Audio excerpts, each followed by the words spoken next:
9장.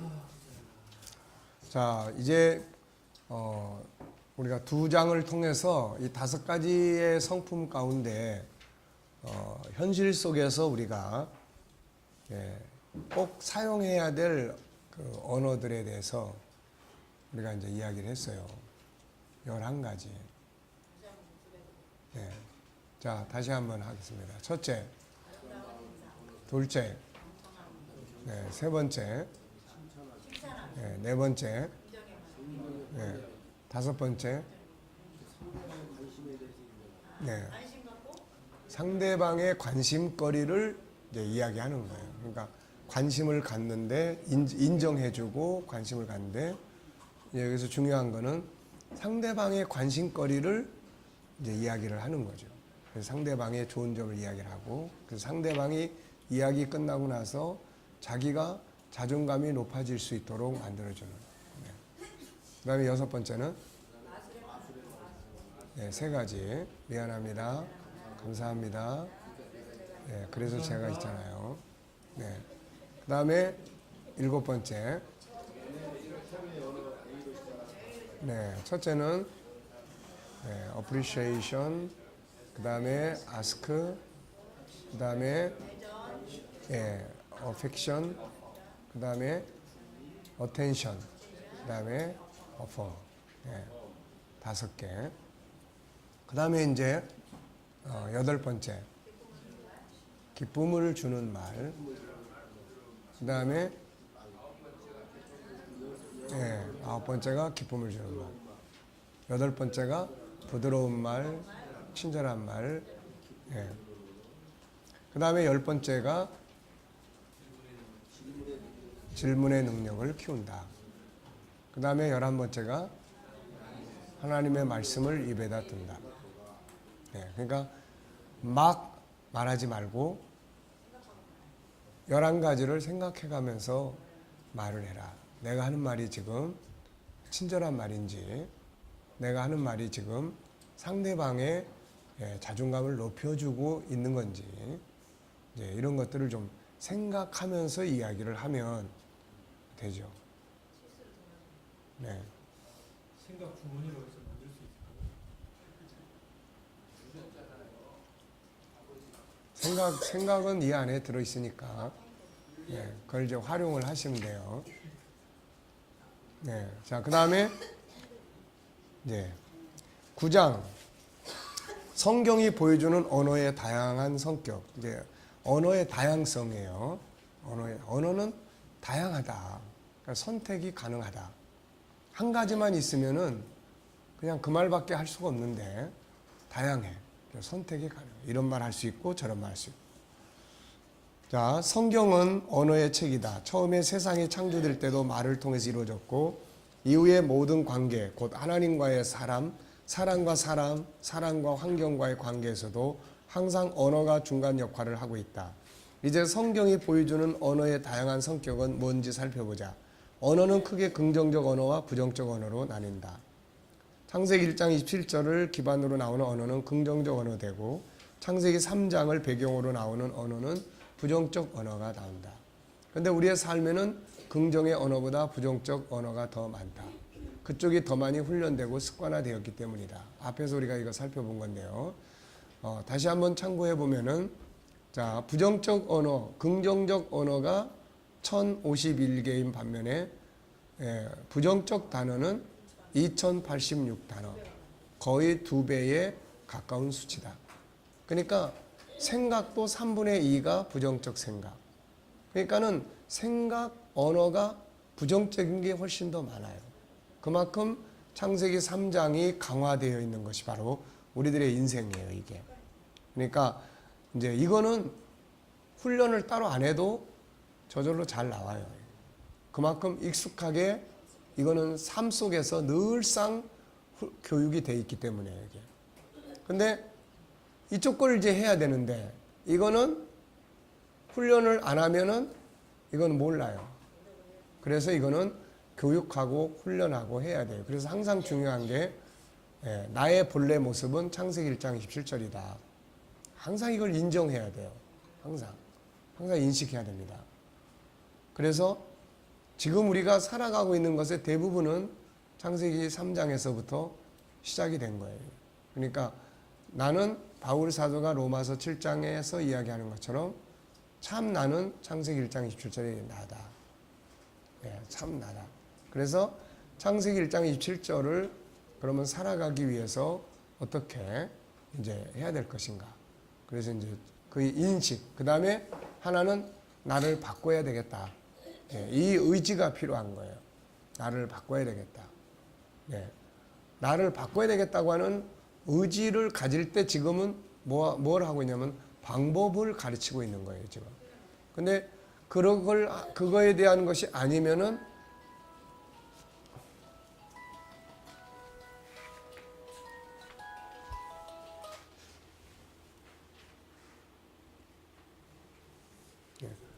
그게 아니면은 안 되는 거예요, 이게.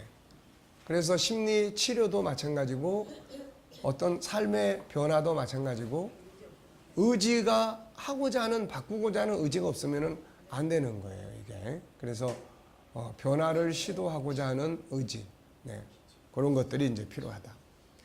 자, 그래서 우리가 사용하는 많은 말들은 대체적으로 부정적인 말들이 많다. 그러므로 긍정적이고 좋은 말을 사용하기 위해서는 훈련하지 않으면 안 된다. 이제 다음의 내용을 통해서 다양한 부정적인 말과 긍정의 말을 살펴보자.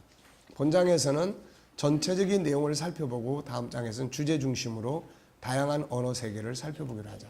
자, 첫째는 우리가 성경에서 보면 믿음의 말과 불신의 말이 있어요. 믿음의 말이 있고 불신의 말. 믿음의 말 속에는 하나님이 일을 하실 수 있고 불신의 말 속에는 하나님이 일을 하실 수가 없죠. 두 번째, 구원의 말과 멸망의 말이 있어요. 예수를 말하는 말, 십자가를 말하는 말, 영생을 말하는 말은 구원을 주지만 세상의 말들만을 하는 말은 멸망으로 가게 만들어요. 아무리 훌륭한 말을 해도 이 구원의 말이 없으면은 즐겁게 살다가 멸망으로 가게 되는 거죠. 자, 그 다음에 세 번째는 감사의 말과 원망의 말이 있어요. 그런데 감사의 말은 은혜가 되는 말인데 원망의 말은 결국 멸망으로 가는 거예요. 그래서 원망이라는 뜻은 한탄스러운 일이 내게서 일어나게 해달라고 갈망하는 것이 원망이라는 말의 의미예요. 그래서 성경은 원망하지 말라, 불평하지 마라, 네, 이런 이야기들을 계속 많이 합니다. 자, 살리는 말과 죽이는 말. 자, 좋은 말, 선한 말이 살리는 말이에요. 죽고 사는 것이 혀의 권세에 달렸다. 또 선한 말, 살리는 말. 살고 죽는 게 혀의 권세에 달렸다. 말은 사람을 살리기도 하고 죽이기도 하는 힘이 있다. 우리의 말 속에 있는 이 능력이 들어있다. 날카로운 칼 같은 말, 화살같이 독한 말, 뱀같이 혀를 날카롭게 하는 독사의 독이 있는 말, 함부로 하는 말이 사람을 죽이는 말이다. 훈계와 책망이 살리는 말이다. 위로와 칭찬, 격려, 용서 이 모든 것들은 살리는 말이다. 그러나 때로는 훈계가 살리는 말이 될 때도 있다. 죄악으로 가는 자들을 내버려 두는 건 살리는 게 아니라 죽게 하는 거다. 하나님은 칭찬만 하라고 하지 않고 교훈과 책망을 하라고 하셨다. 인간은 타락되어 있기 때문이다. 중요한 것은 사람의 인격을 상하게 하는 책망이 아니라 교육을 위한 책망이다. 흥분하거나 분노가 폭발하는 책망이 아니고 상대방이 공감할 수 있는 책망, 모범이 되는 책망, 감동을 주는 책망. 문제는 지적하지만 인격은 존중히 여기는 책망이 필요한 거죠. 그래서 잠언은 훈계에 대한 많은 이야기를 합니다. 책망할 때 조심할 일이 있다. 만약 부모라면 부모된 당신이 하는 말 중 자녀가 들으면 화가 나는 말이 어떤 말인지 찾아보라. 어떤 말을 들으면 자녀들이 유난히 예민하게 반응하는지 살펴보라. 기회를 봐서 자녀에게 물어보라. 당신 자신은 그다지 의미를 두고 한 말이 아닌데도 자녀들이 예민하게 반응하는 말이 있을 수 있다. 할 수 있으면 책망 중에라도 이런 말들을 피하는 게 좋다. 당신이 자녀라면 들었을 때 화가 나는 말이 어떤 말인지 적어보라. 그리고 그것을 미리 부모에게 알려드리라. 책망할 때 과거에 이미 용서한 자녀들의 잘못을 또다시 거론하지 마라. 우리가 부부싸움을 할 때도 마찬가지예요. 과거의 문제를 자꾸 거론하지 않는 것이 아주 중요합니다. 자녀들은 지난 잘못에 대해 용서받은 줄 알았다가 또 그 잘못에 대해 들으면 실망하고 화가 나죠. 이미 회개한 죄를 또 회개하는 건 어리석은 일이다. 마찬가지로 이미 용서한 잘못을 또 책망하는 것도 어리석은 것이다. 그 다음에는 치료하는 말과 병들게 하는 말이 있습니다. 칼로 찌른같이 함부로 말하는 말, 찌르는 말, 병들게 하는 것. 지혜로운 자의 말은 양약과 같은 거죠. 자, 올량한 혀, 이거는 치유하는 혀를 말합니다. 선한 말은 꿀송이 같아서 마음에 달고 뼈에 양약이 되느니라. 자, 선한 말은 치료합니다. 선한 말은 어떤 말입니까? 4장 29절 에베소 덕을 세우는 데 소용대로 선한 말을 하여 듣는 자에게 은혜를 끼치는 말이에요. 듣는 자가 은혜를 끼치는, 내가 말하는 사람이 중요한 게 아니라 듣는 사람이 중요한 거예요. 그 다음에 선한 말은 그걸 즐겁게 한다. 또 사람을 기쁘게 하는 말이 선한 말이다. 이사야 40장 1절에는 너희는 위로하라. 위로하는 말이 선한 말이다. 잠언 12장 25절에도 근심이 사람의 마음에 있으면 번뇌하나 선한 말은 그걸 즐겁게 한다. 선한 말은 꿀송이 같아서 마음에 달다. 마음을 즐겁게 한다. 감동이 된다. 이것은 뼈에 양약이 된다. 양약이란 말은 치료한다는 뜻이다. 재능을 개발해주는 말과 바보로 만드는 말이 있습니다. 잠언 20장 5절에는 우리 안에 있는 것을 끌어내는 사람이 있어요. 이게 리더자예요. 또 마태오 5장 22절에 예수님께서 형제 보고 나가라 욕을 하고 미련한 놈이라 하는 자는 여긴 지옥불에 들어간다고 그랬는데 이게 아주 사람을 바보로 만드는 거예요. 이게. 흥하게 하는 말과 망하게 하는 말이 있습니다. 함부로 하는 말, 독한 말, 날카로운 말은 마음을 상하게 한다. 몸을 상하게 한다. 관계를 상하게 한다. 결국은 망하게 하는 말이다. 그러나 부드러운 말, 치료하는 말, 축복하는 말은 사람을 흥하게 하는 말이다. 망하게 하는 말, 시편 140편 3절 뱀같이 혀를 날카롭게 하니 입술 아래 독사의 독이 있나이다. 로마 3장 13절로 14절 저희 목구덩이 열린 무덤이요 혀로는 속임을 베풀며 그 입술에는 독사의 독이 있고 그 입에는 저주와 악독이 가득하다.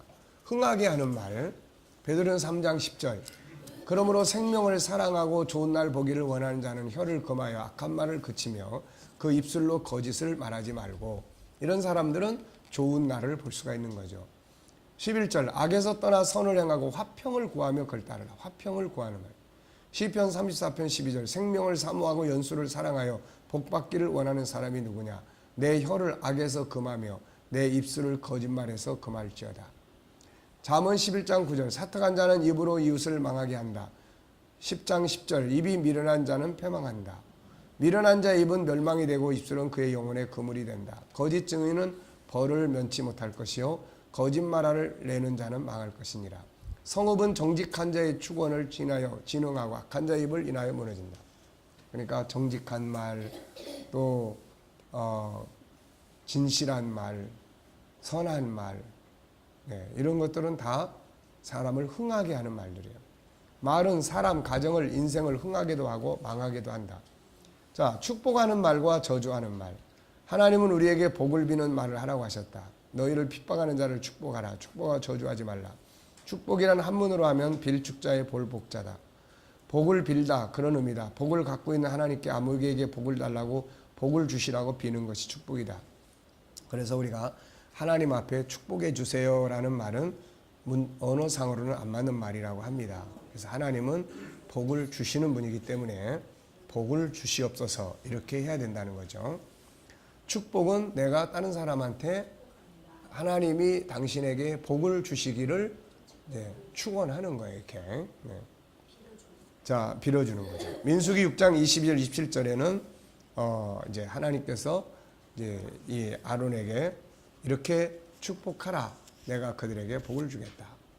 로마 12장 14절에는 너희를 핍박하는 자를 축복하라. 창세기 12장 3절에 너를 축복하는 자에 내가 복을 내리겠다. 성경은 저주하지 말라고 의미명한다. 저주는 악한 말이다. 시편 103편 17절 18 저가 저주하기를 좋아하더니 그것이 자기에게 임하고 축복하기를 기뻐하니 하다니 복이 저를 멀리 떠났고 저주하기를 옷 입듯 하더니 저주가 물같이 내부에 들어가며 기름같이 그 뼈에 들어가나이다. 오래전에 교회가 새벽종을 칠 때다. 동네에 사는 한 사람은 이 소리가 듣기 싫어서 항상 그 종을 저주했다. 저놈의 종 다리나 부러져라. 그곳을 지나갈 때마다 그 사람은 항상 그 종을 저주하고 다녔다. 그런데 어느 날 이 사람이 넘어지더니 다리가 그만 부러지고 말았다. 그래서 예수님은 우리에게 어느 집을 방문하더라도 뭐 하라고 그럽니까? 평안을 빌어라. 네, 빈 복은 그 집에 합당하지 않으면 빈 자에게 돌아간다. 비록 원수 같은 자라도 축복하라. 그러면 관계가 좋아진다. 복은 자기가 받는 거다. 칭찬하는 말과 비판하는 말, 책망하는 말이 있어요. 칭찬은 세상의 모든 사람이 공부하는 말이다. 그래서 칭찬은 고래도 춤추게 한다고 한다. 그런데 성경 역시 칭찬에 대해서 많은 부분을 다루고 있다. 칭찬의 테크닉에 대해서는 언어의 기술에 대해서 다시 정리하기로 하고 본장에서는 성경이 보여주는 칭찬에 대해 살펴보기로 하자. 칭찬은 하나님도 기쁘게 한다. 원래 하나님은 칭찬을 받으실 만한 분이시다. 그러나 인간들은 하나님을 칭찬하기보다는 원망하고 불평하고 불신한다. 성경은 먼저 하나님을 칭찬할 것을 다음과 같이 말씀하고 있다. 칭찬을 하나님께 말할 때는 찬양이라고 한다. 찬양하라, 하나님을 찬양하라, 우리 왕을 찬양하라. 할렐루야, 여호와의 종들아 찬양하라, 여호와 이름을 찬양하라. 찬양이 선한 말이고 칭찬의 말이다. 찬양이란 뭔가? 찬양은 어떻게 하는가? 하나님이 하신 일을 하나님이 하셨다고 말하는 것이 찬양이다. 칭찬은 고래만 춤추게 하는 게 아니라 하나님으로 하여금 일하게 하는 방법이다. 그래서 빌립보 감옥에서 바울과 실라가 매 맞고 갇혀 있을 때 그들이 한 것은 바로 찬송이었죠. 찬송. 자녀를 향해 칭찬하기를 주저하는 분들이 있다. 실제로 평생도록 부모에게 칭찬 한 번 듣지 못하고 자란 자녀들도 있다. 잘하는 것은 말하지 않고 잘못하는 것만 지적하는 부모도 많다. 왜 그럴까? 다른 이유도 있지만 그중 하나는 부모들이 칭찬에 대해 오해하고 있기 때문이다. 칭찬을 많이 하면 자녀들이 우쭐해지거나 버릇이 없어진다고 생각하는 것이다. 그렇지 않다. 앞에 살펴본 대로 칭찬은 금 같은 사람을 만든다. 자, 칭찬하면 어떻게 되는가? 잠언 27장 21절 도가니로 은을 풀무로 금을 칭찬으로 사람을 단련하느니라. 자, 칭찬은 사람을 금과 같이 은과 같이 귀한 존재로 만든다는 거죠. 다음은 아가서에 나타난 칭찬이다. 이 말씀은 칭찬 교본과도 같다. 성경이 얼마나 구체적으로 칭찬하고 있는지를 잘 알 수 있다. 솔로몬과 술람미는 서로의 단점은 말하지 않고 장점을 찾아 칭찬을 아끼지 않는다. 칭찬을 하더라도 그냥 하는 것이 아니라 그 안에 진심을 담고 문학을 담고 언어의 다양성을 담고 있다. 자, 사랑, 내 사랑이 포도주보다 나음이로구나. 화장품도 그가 쓰는 화장품도 칭찬해요. 내 기름이 향기로워 아름답다. 내 의복의 향기는 레바논의 향기 같구나. 내 기름의 향기는 각양 향품보다 승하구나. 이름도 칭찬합니다. 내 이름이 쏟은 향기는 같으므로 처녀들이 너를 사랑하는구나. 소중한 존재, 나의 사랑하는 자는 내 품 가운데 모략 향낭이요 나의 사랑하는 자는 내게 엔게디 포도원과 고베라 송이로구나. 남자들 중에 나의 사랑하는 자는 숯불 가운데는 사과나무 같구나. 내가 그 그늘에 앉아서 심히 기뻐하였고 그 실과는 내 입에 달았구나. 그가 나를 인도하여 잔치집에 들어갔으니 그 사랑이 내 위에 기로구나. 아름다움. 자, 한번 다 같이 읽어보세요.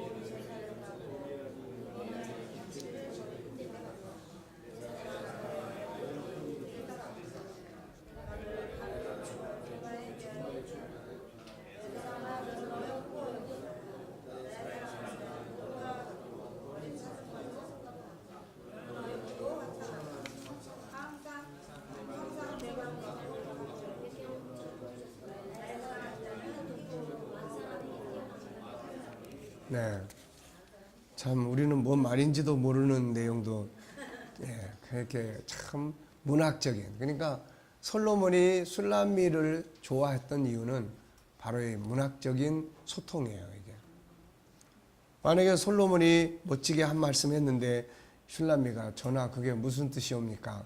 뭐 이러면은 소통이 안 되는 거죠. 우리가 역사 이제 가운데 클레오파트라가 사실은 원래 미인이 아니라 그래요.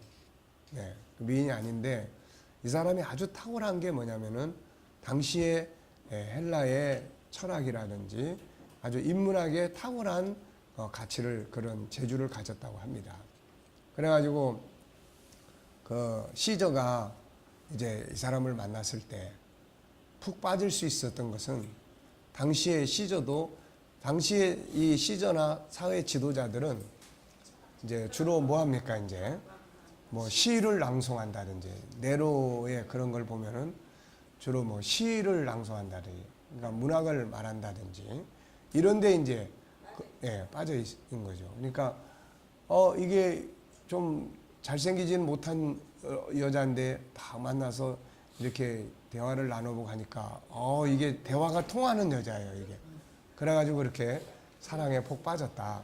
그래서 일반인들이 아는 것처럼 실제적으로는 그렇게 미인이 아니었다. 이렇게 이야기하는 경우도 있어요. 자, 어쨌든 술람미하고 솔로몬은 저런 소통에 있어서 아주 탁월한 능력을 가진 사람이에요. 그 다음에 이제 순결을 또 칭찬합니다. 그리고 소리, 나로 내 소리를 듣게 하라. 내 소리는 부드럽구나. 그러니까 그 소리도 칭찬하고, 그 다음에 부모도 칭찬을 해. 귀한 자에 따라 이렇게. 그러니까 그 부모를 존귀한 자로 칭찬하는 거예요.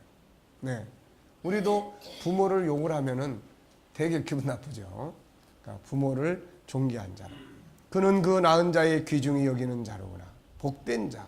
여자들이 그를 보고 복된 자라 하고 왕후와 비빈들도 그를 칭찬하는구나. 고결함을 또 이야기를 합니다. 여자들 중에서 내 사랑은 가시나무 가운데 백합화 같구나.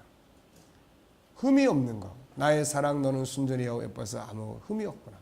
근원, 몸, 키, 머리털, 얼굴, 눈, 코, 콧김, 뺨, 입, 입술, 이빨, 목소리, 목, 유방, 손, 배꼽, 허리, 넓적다리, 다리, 발. 사람이 이뻐 보이면 콧김이 코에서 나는 콧김도 여기서 이 솔로몬은 내 콧김은 사과 냄새 같구나.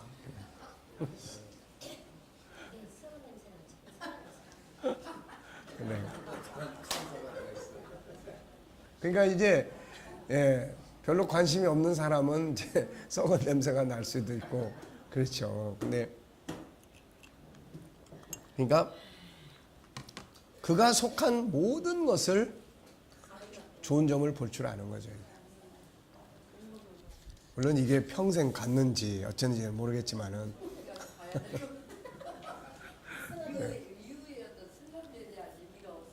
이게 속편을 봐야 되는데 속편이 없으니까 끝에 가서 끝까지 잘 살았는지 어쩐지 모르겠지만은 중간에 이제 서로 갈등은 있었어요. 근데 갈등이 있을 때는 언어가 싸나워집니다. 이렇게. 그리고 술람미가 또 아주 재빠르게 포스트 액션을 잘하죠. 그래서 갈등을 해결하는데 다시 이제 회복되는 것이 언어부터 회복이 돼요. 이게. 자, 비판하는 말, 남의 말하기를 좋아하는가? 별식과 같아서 뱃속 깊은 데로 내려가느냐. 남의 말은 참 재미있어요. 네. 그런데 하나님이 미워하시는 것 중에 하나가 바로 남의 말하는 거예요. 거짓을 말하는 망령된 증인, 형제사를 이간하는 자. 마태복음 7장은 비판받지 아니하거든 비판하지 마라. 자, 레위기 19장 16절에도 사람을 비방하지 마라. 비판, 모함 등은 모든 관계를 파괴시키는 결과를 가져와요. 바울의 편지에서 나타나고 있는 언어법, 칭찬. 사도 바울은 문제가 있는 교회들에게 편지를 쓸 때 먼저 문제부터 지적하지 않는다. 그는 항상 먼저는 그들로 인해 감사하고 그들이 잘한 것들을 찾아서 칭찬함으로 시작합니다. 10번째, 정직한 말과 거짓된 말. 그래서 정직한 말이 있고 거짓된 말이 있다. 하나님이 기뻐하시는 것, 그거의 정직이다. 또 사람들은 정직하면 손해본다고 생각한다. 물론 일부는 손해를 볼 수도 있다. 그러나 결국에 가보면 정직한 자가 성공하죠. 신뢰를 받아요. 거짓말. 성경은 거짓말에 대해서 엄중하게 경계하고 있다. 거짓말은 망하게 하는 길이기 때문이다. 거짓말의 뿌리는 마귀다. 예수님은 마귀를 거짓의 아비라고 하셨다. 마귀는 처음에 창세기 3장에서 사람을 미혹할 때 진리를 부인하고 거짓말을 가지고 미혹을 했죠. 그래서 그는 거짓의 아비다. 거짓은 언젠가는 드러나는 것이며 그것이 드러날 때 모든 신뢰가 깨지고 결국은 망하게 된다. 잠언 12장 19절 진실한 입술은 영원히 보존되거니와 거짓 혀는 잠시 동안만 있을 뿐이다. 거짓의 아비인 사단이 거짓말을 하게 하는 궁극적인 목적은 거짓말을 하게 하는 데 있는 게 아니다. 그걸 드러나게 하는 데 있다. 거짓이 드러나면 관계는 깨진다. 오늘도 사단은 거짓말이 영원히 드러나지 않을 것처럼 속여서 우리로 하여금 거짓말을 하게 한 후 그걸 드러내야 하는 작업을 계속하고 있다. 너희는 각기 이웃을 조심하며 어떤 형제를 믿지 말라. 형제마다 완전히 속이며 이웃마다 다니며 비방함이라. 그들은 각기 이웃을 속이며 진실을 말하지 아니하며 그들의 혀로 거짓말하기를 가르치며. 그래서 거짓말하는 사람을 멀리해야 한다. 결국 손해를 끼치기 때문이다. 다윗은 거짓 행하는 자가 자기 집안에 거하지 못하게 했고 거짓말하는 자가 그 앞에 서지 못하게 했다. 친구를 사귈 때도 직원을 채용할 때도 배우자를 찾을 때도 동업자를 선정할 때도 지도자를 뽑을 때도 집권자를 세울 때도 이 원리는 적용된다. 거짓말하는 자는 멀리해야 한다. 사람의 연약함은 용납해 줘야 한다. 그러나 거짓은 용납해서는 안 된다. 거짓은 관계의 파괴자 그 어떤 관계도 거짓이 들어오면 깨진다. 자, 선한 말과 악한 말이 있습니다. 선한 말이 있고 악한 말이 있다. 선한 말은 좋은 관계를 이루게 하고 희망을 주지만 악한 말은 절망을 가져오고 관계를 깨뜨립니다. 분노를 가라앉게 하는 감동을 주는 말과 분노하게 하는 말이 있어요. 솔로몬과 술람이 하는 말은 감동을 주는 말이다. 사무엘상 25장에 나타나는 나발의 말은 분노하게 하는 말이지만 그 부인 아비가일이 하는 말은 감동을 주는 말이다. 유순한 대답은 분노를 쉬게 해도 과격한 말은 노를 격동한다. 창세기 44장 14절 34절에 나타나는 유다의 변호는 감동을 주는 말들이다. 그는 어떻게 변호했는가? 진실된 이야기를 했고 아버지의 아픔을 설명하는 말을 했어요. 자기를 희생하겠다고 하는 희생과 헌신의 말이 나왔어요. 사무엘상 25장에 나타나는 분노하게 하는 말과 분노를 가라앉게 하는 말. 나발의 말은 다윗을 분노하게 했어요. 무시하고 하는 말이죠. 다윗의 분노를 가라앉게 한 아비가일의 말은 다윗을 높이는 말이었어요. 자, 13번째는 행복하게 하는 말이 있고 불행하게 하는 말이 있어요.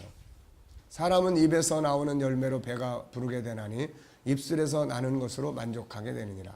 사람은 그 입의 대답으로 말미암아 기쁨을 얻나니 때에 맞은 말이 얼마나 아름다운고. 의인의 입술은 기쁘게 할 것을 알거늘 악인의 입은 폐역을 말하느니라. 사랑한다는 말은 행복의 말이다. 사랑한다는 고백이 가득한 아가서를 보라. 사랑하는 사람들을 향해 당신도 이렇게 보라. 그래서 내 사랑하는 자는 나의 사랑하는 자는 나의 사랑하는 자야. 나의 사랑하는 자 이런 말들이 굉장히 많이 나오죠. 행복하게 하는 말입니다. 자, 이 말씀을 보면은 만족하다, 기쁘다, 즐겁다, 복락을 누린다 등을 담아 표현할 수 있는 가장 적절한 단어가 행복이다. 마음이 상하고 다투는 상태는 불행이라고 할 수 있다. 말은 당신을 행복하기도 하고 불행하기도 한다. 자, 상대를 기쁘게 하는 말과 슬프게 하는 말, 이웃을 기쁘게 하는 말, 다른 사람을 슬프게 하는 말. 야곱의 그 형들이 와서 이 요셉의 형제들이 와서 야곱에게 요셉을 짐승이 물어갔다. 이런 말들은 굉장히 야곱에게 슬픔을 가져다 주는 그런 말이었어요. 자, 결론. 인생의 핸들 말. 말은 힘이 있다. 말은 사람을 치료하기도 하고 병들게 하기도 한다. 말은 사람을 살리기도 하고 죽이기도 한다. 말은 사람을 성공하기도 하고 망하기도 한다. 말은 사람을 행복하게도 하고 불행하기도 한다. 당신은 어떻게 되기를 원하는가? 만약 당신이 치료받기를 원하고 살기를 원하고 성공하기를 원하고 행복하기를 원한다면 야고보서 3장 2절로 6절 말씀을 보라. 자, 다 같이 한번 읽어보겠습니다.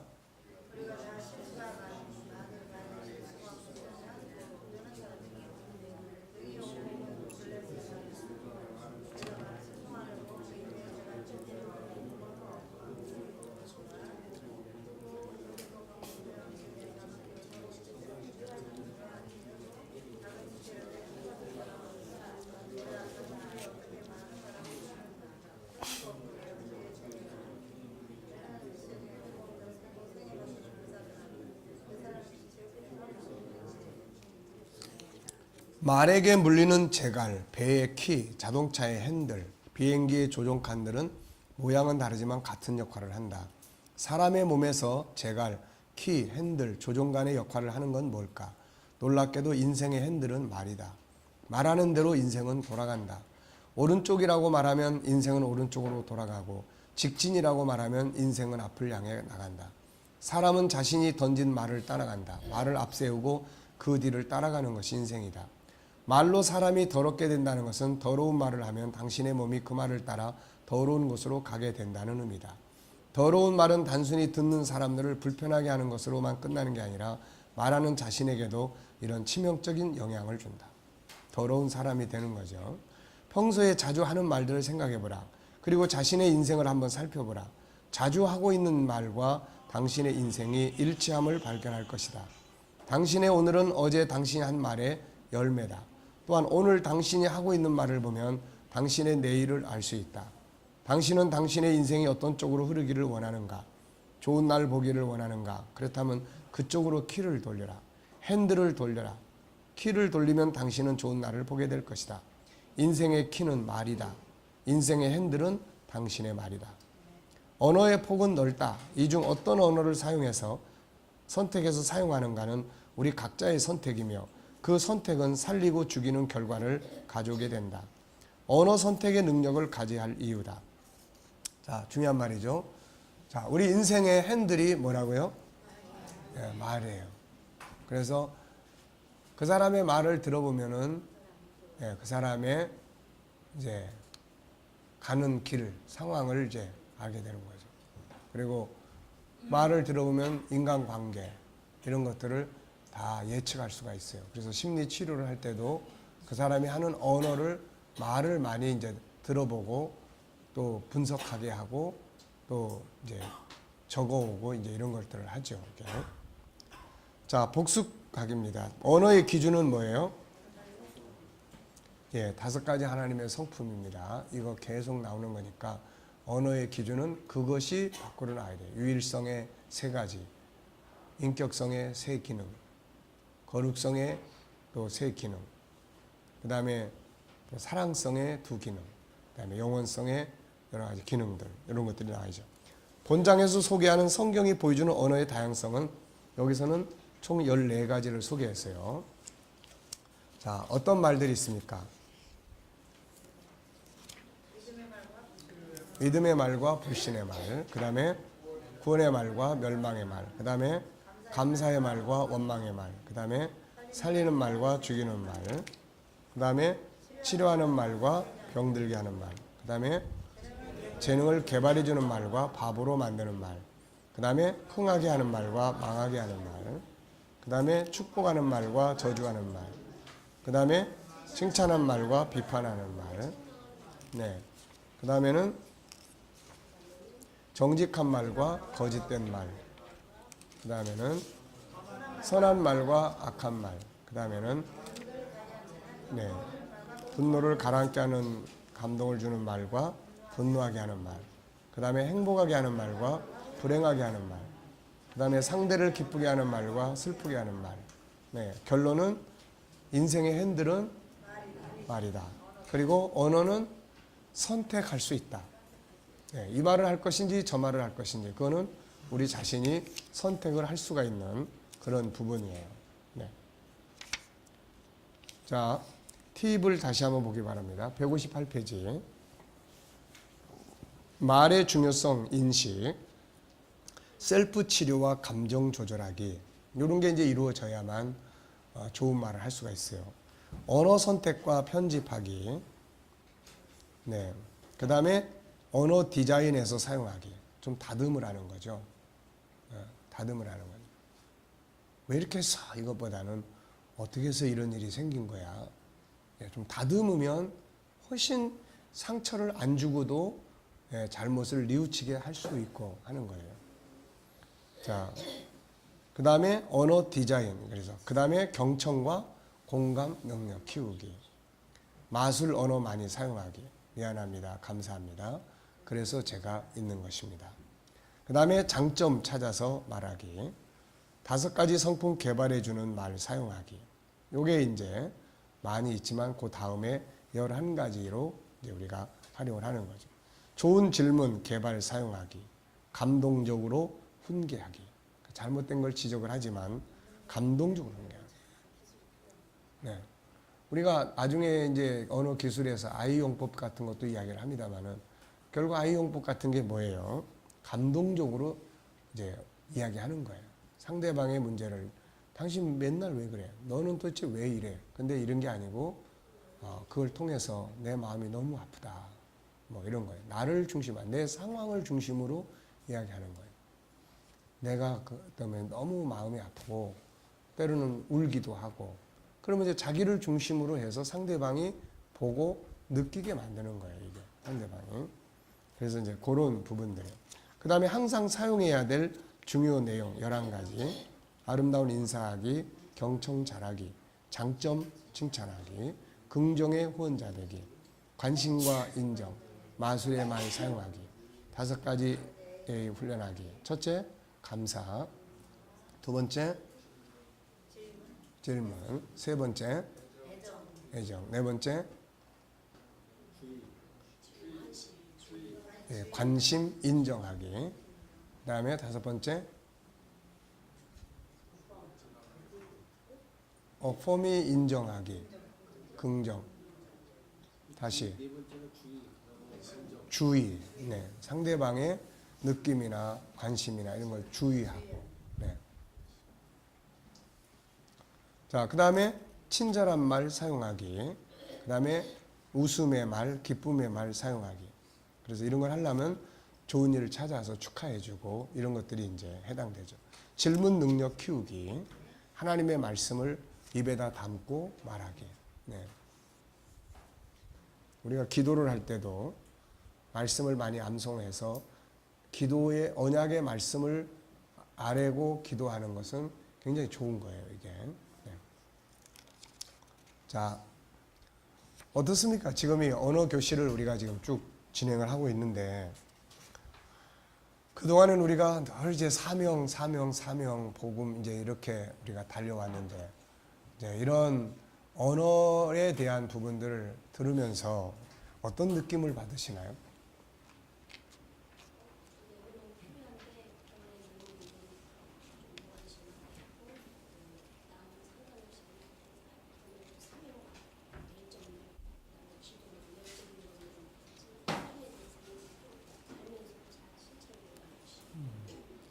자, 어떤 느낌을 받으시나요? 어느 이전에 언어의 뿌리는 마음이잖아요. 마음에서 언어는 도구로 사용돼서 나옵니다. 솔로몬이 이 여인 수녀를 좋아하니까 입에서는 자동적으로 아름다운 말들이 나옵니다. 그러니까 마음부터 잘 만들어야 돼요. 마음을 잘 다듬어야 된다. 네. 또 은혜 받고 나서 이제 하나님 은혜를 태도를 많이 바꾸려고 했어요. 네. 태도를 많이 바꾸려고 말할 수 있는 걸 있었는데 태도도 중요하지만 이제 언어에 대해 좀 그때까지 신경을 많이 썼어요. 그런데 이제 이게 상대방을 깊이 존중하지 못하는 그런 그만한 마음이 있었어요. 네. 그래서 이제 이걸 많이 바꾸고 언어를 좀 많이 바꾸니까 굉장히 이제 분위기가 좋아지고 힘이 좋아졌습니다. 네. 또 어떤 느낌을 가지시나요? 내가 좋은 말을 해도 상대방에서는 좋은 말만 나오는 건 나쁜 말을 많이 나오시고 그 말을 내가 어떻게 잘 대처해 갈 수 있는 거를 잘 은혜롭게 말하면서 대처하는 거를 많이 배우게 되어서 이렇게 많은 것들을 많이 참고를 해야겠다 이런 예, 대처에 대한 것이 필요하다. 나는 좀 다듬어서 할 수 있는데 상대방은 안 다듬어서 막 할 수 있으니까. 말을 하는 것이 아니라 항상 내가 좋은 말 했을 때 정말 좋은 말 하겠지 이런 고정관념도 있었고 내가 좋은 말을 했을 때 상대방이 좋은 말이 나오지 않을 정도로 많은 것을 미리 생각하고 항상 여유 있게 그런 것을 잘 풀어갈 수 있는 그런 게 참 중요하다고 생각합니다. 네. 네. 또 뭘 느끼시나요? 아니, 진짜로 생각 좀 하고 좀 해봐.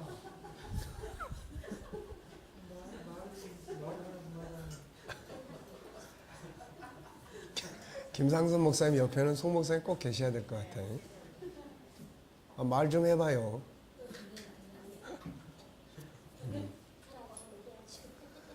자, 그러면 이제 말 확실했어요.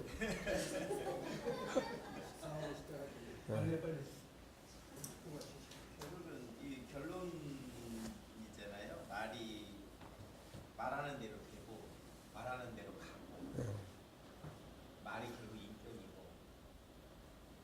때문에 사람이 치료도 받고 말 때문에 상처받고. 근데 그런 게 수상적인 게 아니고 삶에서 굉장히 많이 느꼈는데 이거를 어떻게 잘 만들어 가냐라는 어떤 구체적인 대안들을 공부하게 되는 거 많이 나와서 조금 늦긴 늦었지만 나이가 이제 10대 됐으면 좋았을 텐데 이제라도 이거 좀 기대하고 왔는데 참 좋네요. 애들이 못하는 소리가 없네. 아니 지금 장로님도 계시고 또 여기 김 목사님도 계시고 오늘 하얘 못하냐? 나도 있는데 나이 탓하는 거예요 지금? 아니 좀 더 빨리 했으면 좋았을 텐데. 자 그러면 이제 우리 5분간 휴식하고 이게 지금 11시 맞죠?